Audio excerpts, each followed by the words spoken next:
नमस्कार साथियों, माइक्रोफे चैनल पर फिर से आप लोगों को और एक नए वीडियो में स्वागत है।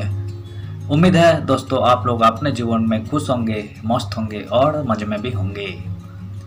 जैसा कि आप लोग जानते हैं, हमारे चैनल पर हम बॉलीवुड से जुड़ी हुई किस्से कहानियों को आपके सामने लाते रहते हैं। आज भी हमने और एक नए किस्से से आप लोगों को रूबरू करने वाले हैं। आपसे गुजारिश है अगले 9 मिनट तक हमें ना चाहते हुए भी बर्दाश्त करते हुए बॉलीवुड के बैकग्राउंड से जुड़ी हुई इस कहानियों को आप जरूर एंजॉय करेंगे। तो चलिए शुरू करते हैं। उजड़ते कोठे, खत्म होती तवायफे।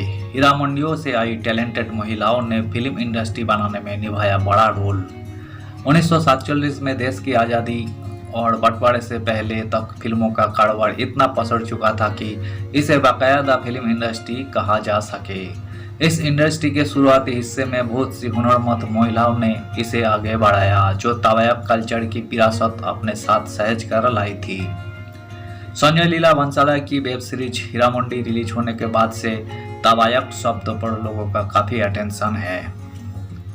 इस शब्द से जुड़े नेगेटिव पॉजिटिव सभी तरह के अर्थ और व्याख्याएं सोशल मीडिया बहसों का हिस्सा बन चुके हैं, मगर जिस एक चीज पर अक्सर बहुत कम ध्यान जाता है वो है तवायफ कल्चर से निकली टैलेंटेड महिलाएं और फिल्म इंडस्ट्री की शुरुआत में उनके हुनर का रोल। 1857 के पहले स्वतंत्रता संग्राम को कुचलने में कामयाब हो चुके अंग्रेजों ने नवाबों और सियासतों पर लगाम लगानी शुरू की। कदरदान कमजोर हुए तो कोठे और तवायफों पर भी असर पड़ा। पैसे वालों और रईसों के बिना कोठे, जो कभी संगीत और नृत्य के जीवंत केंद्रों थे, धीरे धीरे बदनाम होते गए। 20वीं सदी की शुरुआत से ही कोठे दम तोड़ने लगे थे, जो कभी शाही रुतबे वाली तवायफ थी। उन्हें अब अपनी जिंदगी चलाने के लिए नए रास्ते तलाशने थे और कोठों से निकली कोई टैलेंटेड महिलाओं को अपने हुनर के साथ एक नई जिंदगी का मौका दिया। फिल्मों ने 1913 में पहली भारतीय फिल्म दादा साहेब फाल्के की राजा हरिश्चंद्र रिलीज हुई। सिनेमा के देश में प्यार पसारने शुरू किए और 1947 में देश की आज़ादी और बंटवारे से पहले तक फिल्मों का कारोबार इतना पसर चुका था कि इसे बाकायदा फिल्म इंडस्ट्री कहा जा सके। इस इंडस्ट्री के शुरुआती हिस्सों में बहुत सी हुनरमंद महिलाओं ने इसे आगे बढ़ाया, जो तवायफ कल्चर की विरासत अपने साथ सहज कर लाई थी। आपको बताते हैं ऐसे ही कुछ महिलाओं के बारे में। फातिमा बेगम, इंडियन सिनेमा की पहली फीमेल डायरेक्टर कही जाने वाली फातिमा बेगम को कथित रूप से सचिन रियासत के नवाबजादे सिद्दी मोहम्मद यकूत खान की पत्नी बताया जाता रहा है, मगर वो असल में एक तवायफ परिवार से आती थी और नवाब से उनका रिश्ता लंबा चला था। फातिमा बेगम 1922 में एक्टिंग डेब्यू करने वाली फातिमा बेगम ने 1926 में अपना प्रोडक्शन हाउस शुरू कर दिया था। 1926 में ही उन्होंने बुलबुल ए परिस्थान डायरेक्ट की और पहली फीमेल डायरेक्टर बनी। उनकी फिल्मों ने ट्रिक फोटोग्राफी से स्पेशल इफेक्ट्स दिखाने की शुरुआत की। अपने प्रोडक्शन के अलावा वो अपने जमाने के बड़े स्टूडियोज कोहिनूर स्टूडियो और इंपीरियल स्टूडियोज के लिए एक्टिंग, डायरेक्शन, राइटिंग और प्रोडक्शन का काम भी देखती थी। फातिमा बेगम की बेटी जुबेदा भारत की पहली टॉकी आवाज वाली फिल्म आलम आरा में एक्ट्रेसेस थी और साइलेंट फिल्मों की स्टार थी।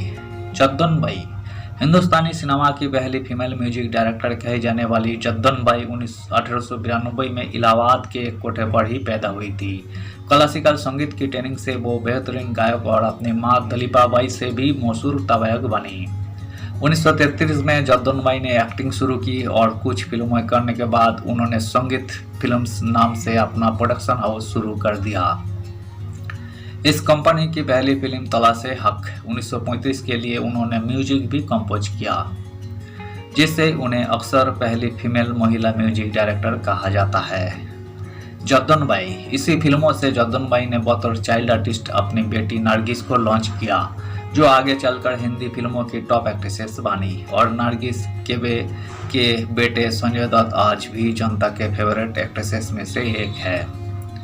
जद्दन बाई की फिल्म मैडम फैशन से ही चाइल्ड आर्टिस्ट के तौर पर सूर्या लॉन्च हुई और उन्हें आज भी हिंदी की महानतम एक्ट्रेसेस में गिना जाता है। जद्दन बाई के बेटे अनवर हुसैन भी बाद के दौर में पॉपुलर एक्टर हुए और उन्होंने कई बड़ी फिल्मों में नेगेटिव किरदार निभाए।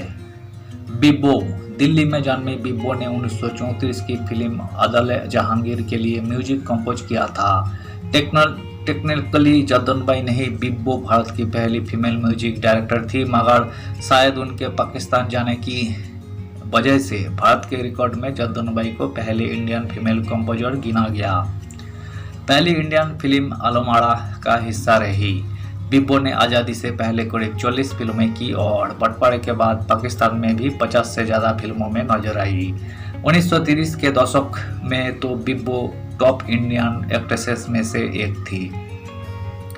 एक दिलचस्प फैक्ट ये भी है कि उन्होंने पाकिस्तान एक राष्ट्रपति रह चुके जुल्फिकार अली भुट्टो के पिता शाहनवाज भुट्टो से शादी की थी।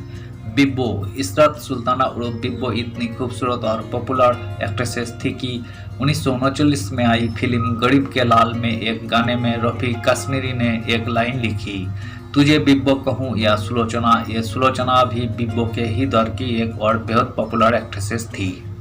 नसीम बानो, रोशनारा बेगम उर्फ नसीम बानो दिल्ली की तबायक कम्युनिटी के एक परिवार में 1916 में पैदा हुई थी। उनकी मां छमियाबाई इतनी मशहूर सिंगर थी कि अपने करियर के पीक पर 3500 रुपये सैलरी कमाने वाले नसीम ने दावा किया था कि उनकी मां अब भी उनसे ज़्यादा कमाती है। 1935 में नसीम बानो ने सोहराब मोदी की फिल्म खून का खून से एक्टिंग डेब्यू किया था, जो अपने दौर में सबसे बड़े फिल्म मेकर्स में गिने जाते थे। नसीम बानो तकड़ी जिद और भूख हड़ताल पर बैठकर अपनी मां को राजी करने के बाद उन्हें एक्टिंग करने की इजाज़त मिली और इस इजाज़त का पूरा फायदा उन्होंने उठाया। नसीम बानो ने अपने करियर में 20 से ज़्यादा फिल्में की और बड़े प्रोडक्शंस में काम किया। उनकी पुकार, शीश महल और चल चल रे नौजवान अपने दौर की बहुत पॉपुलर फिल्में हैं। नसीम बानो की बेटी सायरा बानो ने भी एक्टिंग में कदम रखा और 60 से 70 के दशक में टॉप हिंदी एक्ट्रेसेस में से एक रही। निग्गो, लाहौर के हीरामंडी रेड लाइट एरिया में जन्मी नरगिस बेगम उर्फ निग्गो के डांसिंग स्किल्स ने उन्हें एक्टिंग का मौका दिलवाया। पाकिस्तानी फिल्म इंडस्ट्री में यह आम बात थी कि फिल्म मेकर्स हीरामंडी से अपनी फिल्मों के लिए टैलेंटेड लड़कियों को कास्ट करते थे।